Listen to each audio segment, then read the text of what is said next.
But let's do MVP.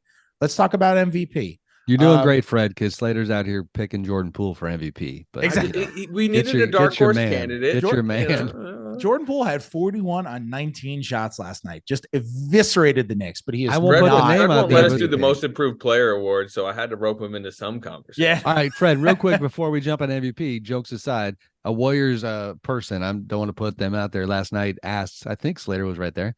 Yeah, we were talking about over under on Jordan Poole 29 this year. I thought that over under was high.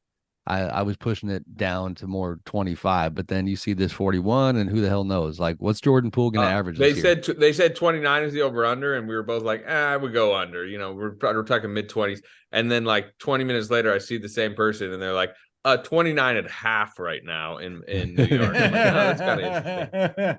Yeah, I'm under. The Wizards have NBA players. You know who's going to make sure Jordan Poole does not average 29?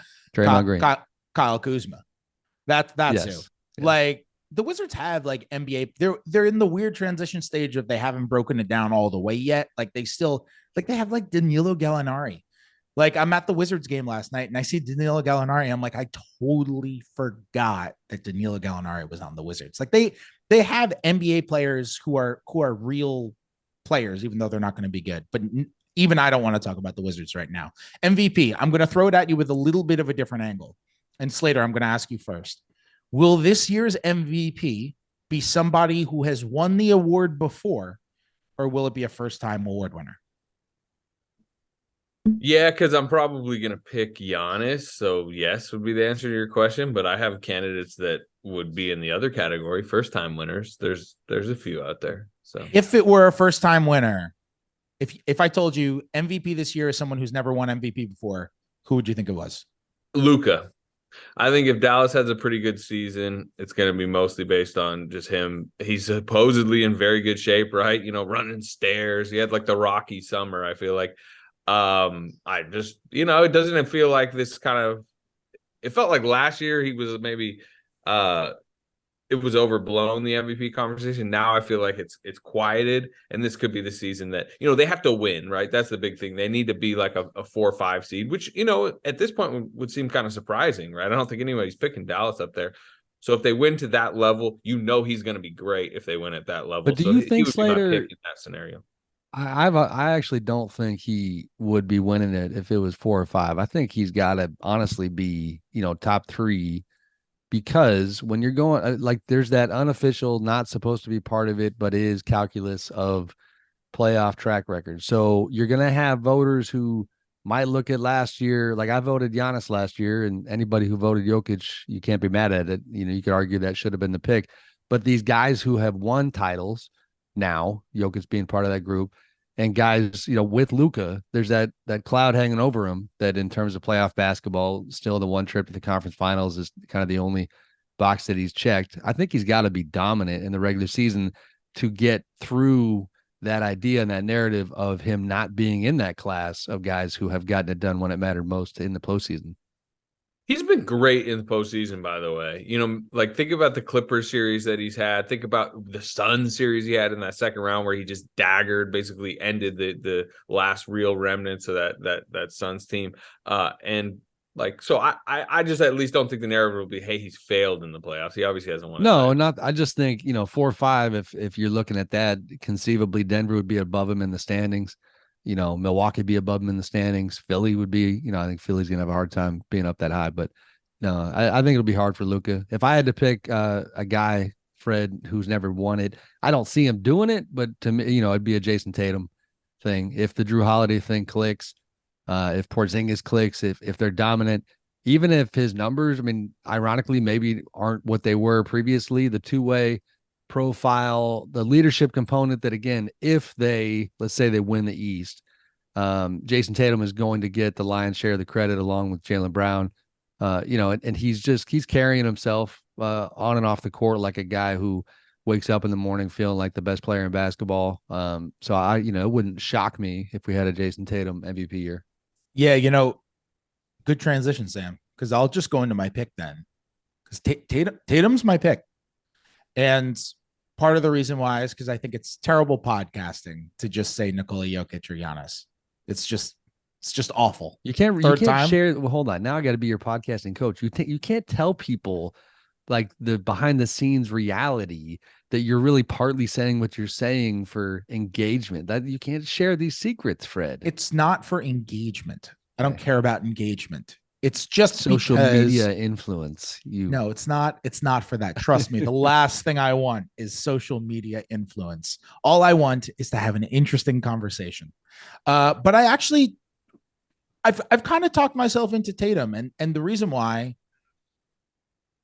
Boston has an older roster / guys with injury histories.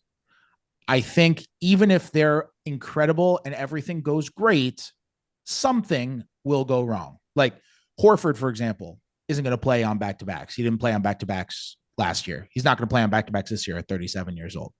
Kristaps Porzingis has an injury history. Tatum plays every night. He's just always out there. If the Celtics move up to 1 or 2 in the East, they look like a title favorite. And this team is just rolling over teams in spite of maybe Porzingis missing some time, not having Horford for every single game of the regular season. Jrue Holiday's 33. We'll see what happens. I think Jrue Holiday's awesome, but they might want to take a more cautious approach with his body, considering their ambitions are not to win 65 games. Their ambitions are to win a title. I just think that Tatum this is his time. This is his moment. He's going to play a ton of games, so I feel good about that. He's consistently healthy.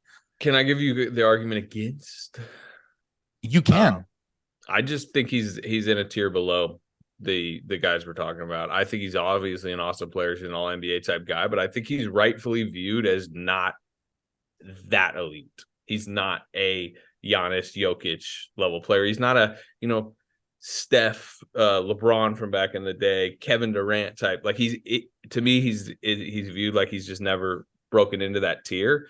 And I think part of that is because I just don't think he is that good.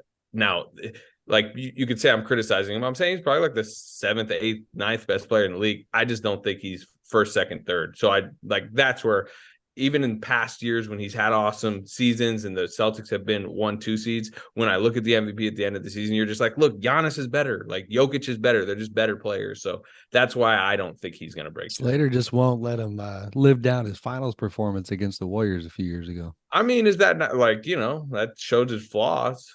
Like, he's turnover prone. I mean, you're certainly not Steph's wrong. Never struggled in the finals. Just saying.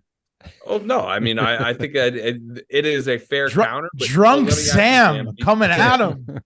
Sam, do you think? If you're not watching the video, by the way, Sam just took a shot of Everclear as he was saying. Great band too. Yeah.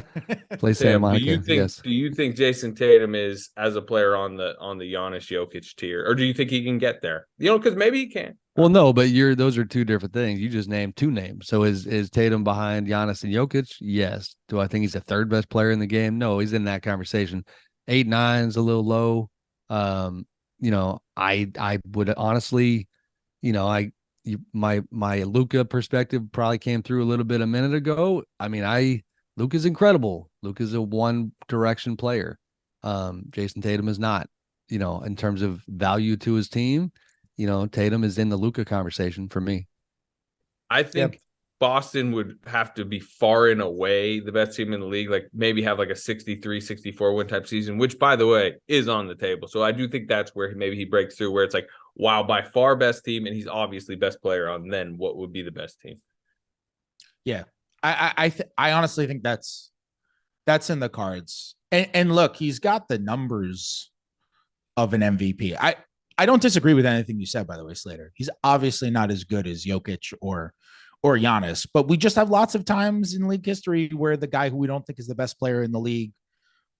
Joel Embiid's the reigning MVP. Is Tatum in the discussion with Joel Embiid? Yes. I agree. Yeah. He's Embiid's tier. He's Embiid's tier. I mean, when you guys were putting together the MVP ballot last season, you would have considered Embiid in a tier above Tatum as a player. Like you just would have. Tatum didn't have as good of a year as Embiid did last year, which is why Embiid won it and Tatum didn't. But Tatum's he was on the ballot last year. Like he's right there. And if Boston has this season where they run through the league, I think he's a My good choice. guess But will be Jason Tatum will be like fourth let's and fifth on MVP ballots, which means he's an awesome player. But let's make our picks. And then we'll move on. Sam, who you got?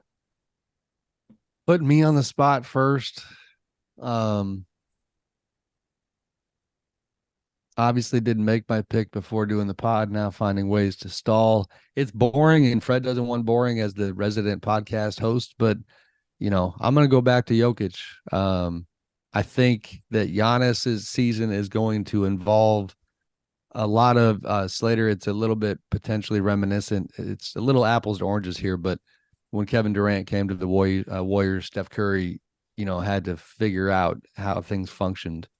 I think Giannis, it's not a super team in that regard in Milwaukee. Chris Middleton's a very good player, but they're not as loaded as those Kevin Durant Warriors. But I still think that Giannis's adjustment period is going to probably impact his MVP candidacy in terms of wanting to be deferential to Damian Lillard and, let him get comfortable in Milwaukee. So, I voted for Giannis last year, but I don't see that this year.